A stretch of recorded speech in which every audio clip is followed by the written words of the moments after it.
ជំរាបសួរសួស្តីបងប្អូនទាំងអស់គ្នាថ្ងៃនេះខ្ញុំមានវីដេអូមួយនឹងបង្ហាញបងប្អូនទាំងអស់គ្នាពីរបៀបបង្កើន follower Instagram ជាមួយនឹង website JSMM សម្រាប់បងប្អូនដែលចង់ឲ្យ Instagram របស់បងប្អូនមានចំនួនអ្នក follower ច្រើនឬក៏បងប្អូនចង់ឲ្យ account Instagram របស់បងប្អូនកាន់តែមានអ្នកស្គាល់កាន់តែច្រើនបងប្អូនអាចសាកល្បងធ្វើតាមវិធីនៅក្នុងវីដេអូមួយនេះបានធានាថាបងប្អូននឹងឃើញប្រសិទ្ធភាពពិតៗបន្ទាប់ពីបងប្អូនបានធ្វើតាមវិធីនៅក្នុងវីដេអូមួយនេះចំពោះវិធីធ្វើវិញគឺពិតជាងាយស្រួលមែនទែនបងប្អូនគឺបងប្អូនគ្រាន់តែមាន link Instagram របស់បងប្អូនអាចបង្កើនចំនួន follower ទៅតាមតម្រូវការរបស់បងប្អូនបានដោយខ្លួនឯងដោយប្រើពេលត្រឹមតែរយៈពេលខ្លីតែប៉ុណ្ណោះបងប្អូនហើយចំពោះតម្លៃសេវាកម្មវិញគឺបងប្អូនកុំព្រួយបារម្ភខ្លាចតម្លៃសេវាកម្មអាចនឹងថ្លៃអីបងប្អូនដោយសារតែក្នុង website JSMM គឺគ្រប់សេវាកម្មទាំងអស់គឺសុទ្ធតែមានតម្លៃសមរម្យមែនទែនដូច្នេះហើយកុំឲ្យខាតពេលយូរបងប្អូនអាចទៅតាមដានវិធីធ្វើនៅក្នុងវីដេអូមួយនេះជាមួយនឹងនាងខ្ញុំទាំងអស់គ្នាជាដំបូងតម្រូវបងប្អូន sign up ឬ sign in ចូលទៅកាន់ website JSMM ជាមុនសិនដើម្បីចូលធ្វើសេវាកម្មក៏ប៉ុន្តែសម្រាប់បងប្អូនដែលជាសមាជិកថ្មីបងប្អូនអាចបង្កើតគណនីមួយដើម្បីចុះឈ្មោះចូលធ្វើសេវាកម្មបានហើយប្រសិនបើបងប្អូនអត់ទាន់ចេះបង្កើតឬក៏អត់ទាន់ចេះពីរបៀបចុះឈ្មោះចូលទេបងប្អូនអាចចុចចូលមើល link នៅខាងក្រោមវីដេអូមួយនេះបានដើម្បីដឹងពីរបៀបនៃការចុះឈ្មោះចូលនៅពេលដែលបងប្អូនបាន sign up ឬ sign in ចូលទៅកាន់ website ហើយបងប្អូននឹងឃើញមាននៅទម្រង់បែបនេះហើយបន្ទាប់មកបងប្អូនឃើញមានពាក្យ Instagram នៅខាងក្រោមនេះបងប្អូនអាចចុចចូលទៅលើពាក្យ Instagram នឹងបានបន្ទាប់មកទៀតបងប្អូនអូសវាមកក្រោមបន្តិចហើយបងប្អូនចុចចូលទៅលើពាក្យថា category ដែលនៅក្នុងហ្នឹងគឺវាមានសេវាកម្មច្រើនមែនទែនបងប្អូនដែលតាក់ទងទៅនឹង Instagram គឺវាមានដូចជា Instagram follower Instagram like Instagram view Instagram comment Instagram share save story review គឺមានទាំងអស់បងប្អូនដូច្នេះហើយបងប្អូនចង់ធ្វើសេវាកម្មមួយណាបងប្អូនអាចចុចចូលទៅលើសេវាកម្មមួយនឹងបាន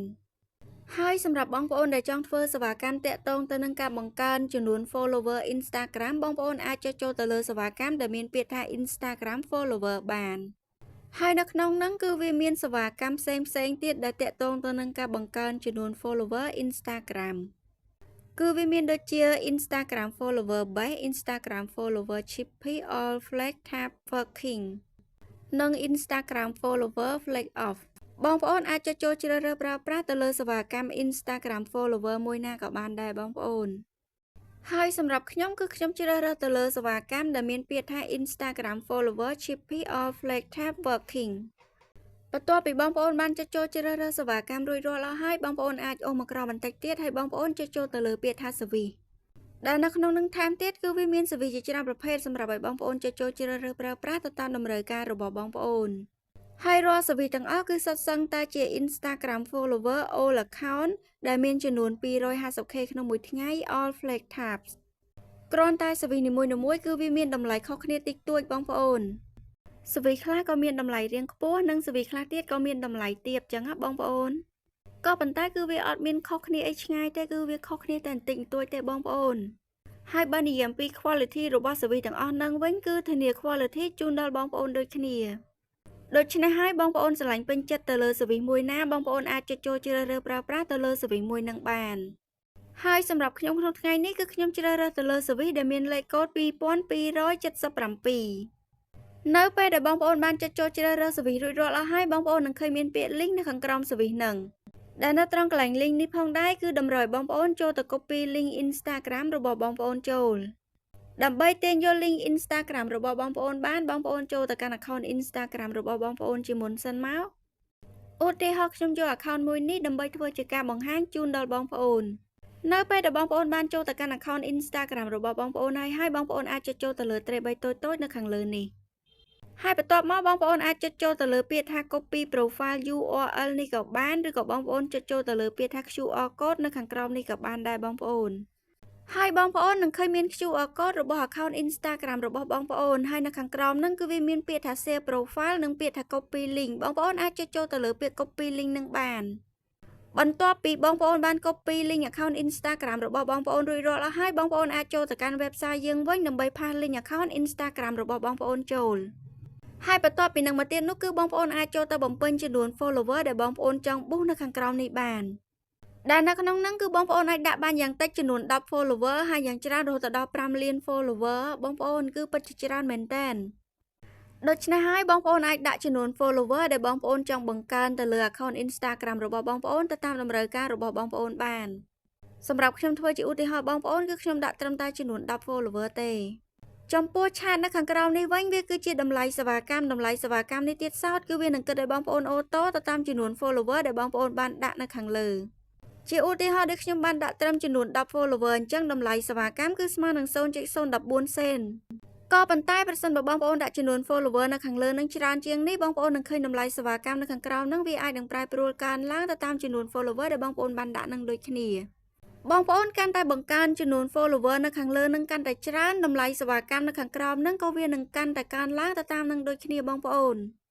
មិនថាបងប្អូនដាក់ចំនួន follower ប៉ុន្មានឬក៏ច្រើនប៉ុណ្ណានោះទេបងប្អូនគឺតម្លៃសេវាកម្មនៅខាងក្រោមនឹងគឺវានឹងគិតឲ្យបងប្អូនអូតូស្រាប់តែម្ដងដែលបងប្អូនអាចចាំបាច់ពិបាកគិតថាចំនួន follower ដែលបងប្អូនបានដាក់ប៉ុណ្ណឹងបងប្អូនត្រូវចំណាយតម្លៃសេវាកម្មប៉ុន្មាននោះទេបងប្អូនបើនិយាយពីតម្លៃសេវាកម្មវិញគឺពិតជាសមរម្យមែនទែនបងប្អូនដោយដែលបងប្អូនបានឃើញអញ្ចឹងចំនួន 10000 follower តម្លៃសេវាកម្មគឺត្រឹមតែ14 សេនជាងតែប៉ុណ្ណោះបងប្អូនហើយមុនពេលដែលបងប្អូនចុចចូលទៅលើពាក្យថា submit បងប្អូនអាចអូសឡើងលើឡើងវិញដើម្បីពិនិត្យទៀងទាត់ថារាល់ CV ទាំងអស់បងប្អូនបានចុចចូលជ្រើសរើសបានត្រឹមត្រូវក៏ដូចជា link Instagram របស់បងប្អូនបានបំពេញបានត្រឹមត្រូវប្រសិនបើបងប្អូនជ្រើសរើសក៏ដូចជាបំពេញបានត្រឹមត្រូវអស់ហើយបងប្អូនអាចចុចចូលទៅលើពាក្យថា submit នៅខាងក្រោមនេះបាននៅពេលដែលបងប្អូនបានចុចចូល submit រួចរាល់បងប្អូននឹងឃើញមានពាក្យថា your order received ដែលវាដូចជាវិក័យប័ត្រមួយបញ្ជាក់ប្រាប់បងប្អូនថាបងប្អូនបានចុចចូលធ្វើសេវាកម្មមួយនឹងដោយជោគជ័យហើយនៅខាងក្រោមហ្នឹងក៏មានការបញ្ជាក់ឡើងវិញទាំងអស់រាល់ CV ដែលបងប្អូនបានចុចចូលជ្រើសរើសក៏ដូចជា link Instagram របស់បងប្អូនចំនួន follower ដែលបងប្អូនបានប៊ូសនិងតម្លៃសេវាកម្មទាំងអស់ដែលបងប្អូនត្រូវចំណាយដូច្នេះហើយបងប្អូនអាចពិនិត្យទៀងទាត់សារឡើងវិញនៅត្រង់កន្លែងហ្នឹងបានហើយចំពោះរយៈពេលរងចាំបងប្អូនអាចរងចាំរយៈពេលពី1ម៉ោងទៅ2ម៉ោងឬក៏យូរជាងនេះតិចតួចទៅតាម CV ដែលបងប្អូនបានចុចចូលជ្រើសរើសនោះបងប្អូននឹងឃើញចំនួន follower នៅលើ Instagram របស់បងប្អូនកើនឡើងទៅតាមចំនួន follower ដែលបងប្អូនបានប៊ូសក៏ប៉ុន្តែអត់តម្រូវបងប្អូនរងចាំនៅក្នុង website នឹងទេគឺបងប្អូនអាចចុចចេញពី website នឹងវិញបានហើយសម្រាប់ការបង្កើនឬក៏ boost ចំនួន follower Instagram ជាមួយនឹង website JSMM គឺមានតែប៉ុណ្្នឹងទេបងប្អូនវិធីធ្វើគឺពិតជាងាយស្រួលមែនតើបងប្អូនអាចសាកល្បងធ្វើតាមវិធីនៅក្នុងវីដេអូមួយនេះបានធានាថាបងប្អូនចំណាយតិចប៉ុន្តែបងប្អូននឹងឃើញប្រសិទ្ធភាពពិតៗដូច្នេះសម្រាប់វីដេអូថ្ងៃនេះក៏ដល់ទីបញ្ចប់ដែរបងប្អូនអរគុណបងប្អូនសម្រាប់ការតាមដានវីដេអូពីដើមដល់ចប់ហើយបើសិនបើបងប្អូនមានចម្ងល់នៅត្រង់កន្លែងណាមួយបងប្អូនអាច comment នៅខាងក្រោមវីដេអូមួយនេះបាន